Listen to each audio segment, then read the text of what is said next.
Bicep sendiri punya 3 bagian. Bicep long head bagian luar, bicep short head pada bagian dalam, dan brachialis pada bagian paling luar atau pada frame bicep kita. Halo semua, balik lagi bersama gua Christian Diki. Video kali ini gua ada di rumah karena gue pengen sharing ke kalian tentang home workout. Bagaimana caranya membentuk otot tangan secara spesifik, apa saja gerakannya, apa saja program latihannya, akan gua sharing hari ini. Dan bagi kamu yang penasaran, tonton video ini sampai selesai. Sebelum masuk ke eksekusi gerakannya, gue pengen ngajak teman-teman di sini buat memahami lebih dalam tentang anatomi sederhana dari otot tangan kita. Tangan kita terdiri dari 2 sisi bagian depan dan belakang, dinamakan dengan bicep dan tricep. Bicep bagian depan dan tricep bagian belakang. Bicep sendiri punya 3 bagian. Bicep long head bagian luar, bicep short head pada bagian dalam, dan brachialis pada bagian paling luar atau pada frame bicep kita. Ketiganya bergerak saling berintegrasi pada saat kita mengeksekusi gerakan latihan. Misalnya pada saat kita pull up, ketiga bagian bicep dan deltoid kita bisa bergerak secara bersamaan untuk menyelesaikan dan mengeksekusi gerakan tersebut. Otot bicep kita punya 3 multiple function yang fungsinya berbeda-beda. Pertama, elbow flexion atau curling. Kedua, forearm supination atau gerakan memutar. Dan terakhir ada shoulder flexion, bekerja saat kita mengangkat tangan ke depan. Dan yang kedua, bagian belakang atau otot tricep yang terdiri dari 3 bagian berbeda, lateral head, long head, dan juga medial head. Dan hari ini gue pengen mengajak teman-teman untuk mengeksekusi kedua bagian tersebut, baik bicep maupun tricep, hanya dengan menggunakan dumbbell. Nah, sekarang pertanyaannya, bagaimana teman-teman yang tidak punya dumbbell? Kalian bisa menggunakan botol plastik diisi pasir atau diisi air, atau kalian juga bisa membuat dumbbell di rumah menggunakan kaleng diisi dengan semer dan juga pasir. Gerakan pertama, pemanasan dulu. Bagi teman-teman yang masih sering melewatkan pemanasan ini sangat penting karena berfokus pertama untuk bisa melemaskan sendi-sendi kita dan mempersiapkan pada zona latihan. Dan yang kedua, mempersiapkan heart rate kita atau denyut jantung nadi kita untuk bisa masuk ke intensitas yang cukup tinggi sebelum benar-benar kita mengeksekusi gerakan inti.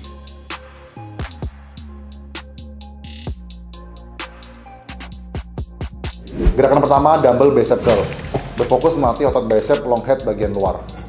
Tangan selebar bahu dan letakkan posisi dumbbell saat memulai gerakan sejajar dengan badan. Mulai angkat beban sampai setinggi dengan bahu, tarik nafas pada saat beban turun. Tahan perlahan posisi negatif 2 detik dan buang nafas pada saat beban naik dengan tempo 1 detik. Untuk memaksimalkan kontraksi dan intensitas, lakukan 2 detik negatif dan 1 detik positif. Total 15 repetisi sebanyak 4 set.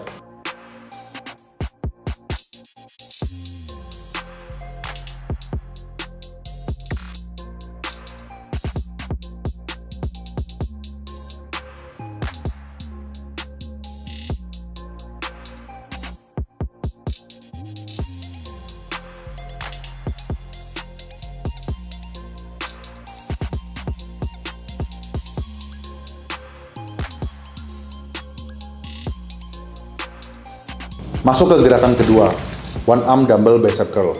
Berfokus melatih bicep dalam atau soft head. Buka kedua tangan dan taruh posisi siku pada lutut. Rasakan kontraksi pada setiap repetisi dan squeeze pada bicep saat mengangkat beban. Tarik nafas pada saat beban turun negatif, tahan dengan tempo yang lambat, dan buang nafas pada saat beban naik. Kontrol tempo gerakan untuk memaksimalkan muscle growth dengan time under tension. Lakukan 15 repetisi sebanyak 4 set.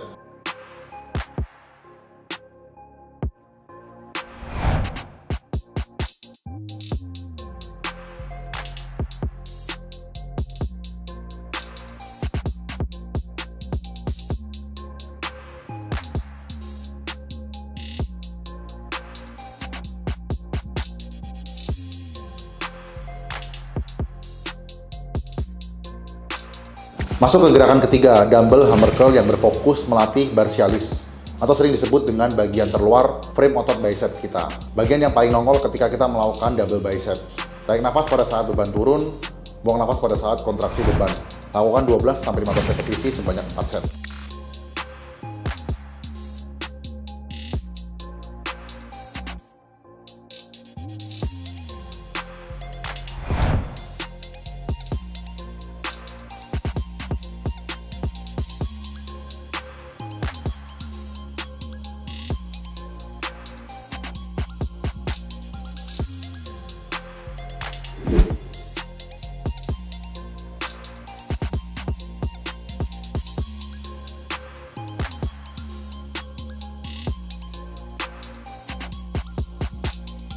keempat, berfokus melatih long head tricep dengan dumbbell overhead extension.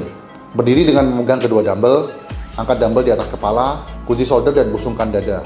Lakukan gerakan dengan mengunci bahu. Pastikan hanya siku ke bawah yang bergerak dan fokuskan kontraksi pada triceps. Lakukan 15 repetisi sebanyak 3 set.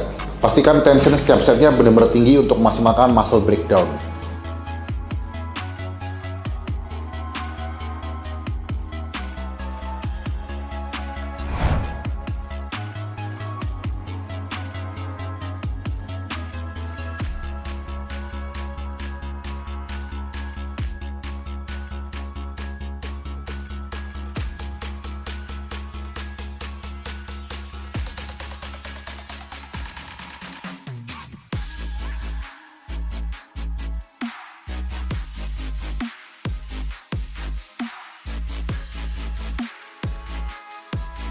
Gerakan berikutnya, diamond push up untuk melatih lateral head tricep.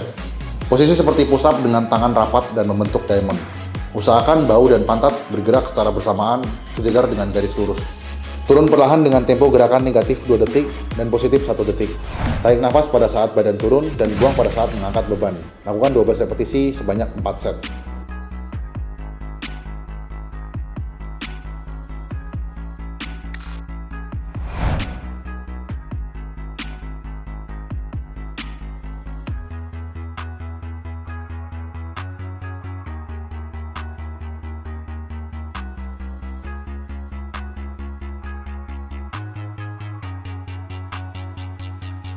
Berikutnya gerakan terakhir, bodyweight tricep extension. Melatih medial head otot tricep sebagai pengganti cable rope tricep extension. Posisi awal, taruh kedua siku di lantai dengan posisi badan tegap, menyerupai ketika kita ingin melakukan push up.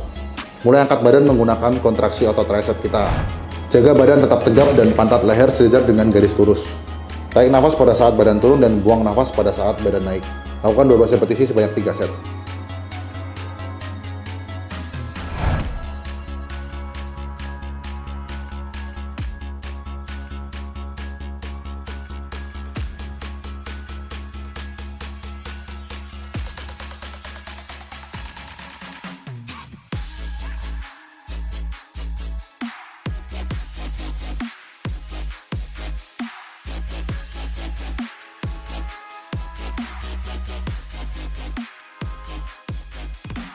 Oke, itu tadi gerakan latihan otot tricep dan juga bicep semua bagian.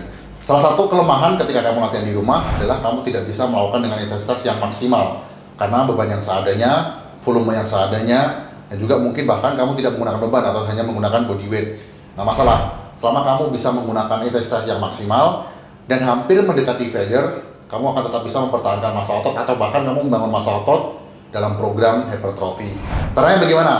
Apabila 15 repetisi yang tadi saya anjurkan terlalu sedikit, kamu masih bisa lagi menambah repetisinya hingga mendekati failure misalkan 18, 20. Yang terpenting adalah RPI yang selalu saya tekankan. RPI adalah cara tolak ukur kita menilai intensitas latihan tersebut. Apabila RPI kamu bisa dipertahankan di angka 8, 9 atau bahkan mendekati failure di angka 10, artinya muscle breakdown kamu selama latihan akan sangat maksimal untuk bisa dibentuk ketika kalian menjalankan muscle protein synthesis atau kalian mengisi nutrisi tubuh kalian menggunakan protein yang mencukupi. Latihan di rumah dengan menggunakan alat seadanya atau bahkan menggunakan bodyweight ini akan sangat kepake apabila kalian sedang traveling atau kalian sedang dalam masa pandemi atau bahkan tempat gym kalian tutup. Dan selama saya menggunakan latihan home workout ini selama kurang lebih sejak COVID dari bulan Maret, saya menyimpulkan 3 hal penting yang kalian perlu lakukan ketika kalian menjalankan home body workout. Yang pertama, lakukan latihan dengan intensitas tinggi di RPI 8-10. Usahakan intensitas latihanmu selalu mendekati failure untuk memaksimalkan muscle breakdown untuk dibentuk menggunakan muscle protein synthesis. 2. Time under tension. Jaga kestabilan postur dan form gerakan dengan terapkan time under tension. Kamu bisa memperparah kerusakan otot dengan memperlambat tempo gerakan. Yang ketiga, nutrisi. Nutrisi berperan penting pada home body workout karena nutrisi ini menjadi fundamental dasar tubuh kita memperbaiki sel jaringan otot. 70% sel tubuh manusia mati setiap hari dan beregenerasi baru setiap kita tidur. Nutrisi menjadi penentu tubuh kita mampu beregenerasi dengan baik. Makronutrisi yang terpenting adalah protein dan tubuh kita memerlukan 2 gram per kilo berat badan untuk memaksimalkan regenerasi sel otot setiap harinya. Sumbernya bisa diambil dari daging sapi, ayam, ikan, susu, dan telur. Dan buat kamu yang padat dengan aktivitas kantor dan kerja, bisa mencukupi kebutuhan protein dengan EvoWhey dari Evolent. Whey protein dengan tinggi akan asam amino esensial untuk membantu memperbaiki sel otot yang rusak ketika kita berolahraga untuk dibentuk menjadi lebih kuat dan lebih besar. Evolent juga sudah dibutuhkan oleh banyak orang yang bisa mendapatkan badan atletis dengan mencukupi nutrisi tambahan. Kamu bisa mendapatkan EvoWhey di 340 distributor Evolent yang tersebar di 34 provinsi di Indonesia dengan cara kunjungi website evolent.co.id. Oke, cukup sekian ini tadi video dari saya tentang cara membentuk otot tangan. Silahkan praktekkan di rumah, baik menggunakan dumbbell, dengan body weight, atau dengan alat kalian seadanya. Yang terpenting, kalian tetap harus konsisten menjalankan program fitness dan juga mencukupi kebutuhan nutrisi. Jangan lupa subscribe channel YouTube Christian Diki untuk mendapatkan update seputar tentang fitness, nutrition, dan juga diet. Dan jangan lupa follow Instagram gua Christian Diki. Oke, semoga bermanfaat. Sampai ketemu di video berikutnya.